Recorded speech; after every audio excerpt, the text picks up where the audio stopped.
iko nje ya mikono yetu. Tunaweza kufanya kitu gani kwa watu wa huko Marekani?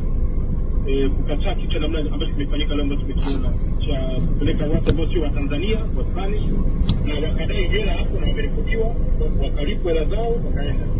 Tunawezaje kufanya hii? Hata kumwandikia barua balozi? Nini sekea kwenye hiki kitu cha namna hii? Kwa sababu nao shakuwa balozi ndio.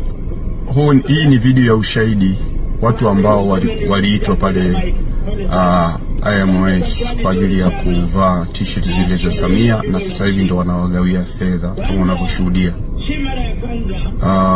Hapa nipo nje ya embassy kwa nyuma, na hawa watu ambao wako hapo wanapewa fedha kama unavyoona. Wamekuja kudai fedha zao ambazo baada ya kuvaa t-shirt ndo hao, na wanapewa kama unavyoshuhudia.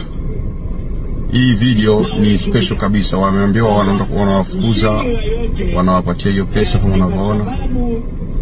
Hivyo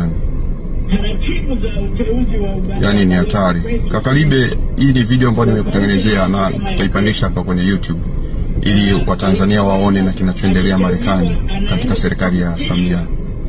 Ni hatari sana.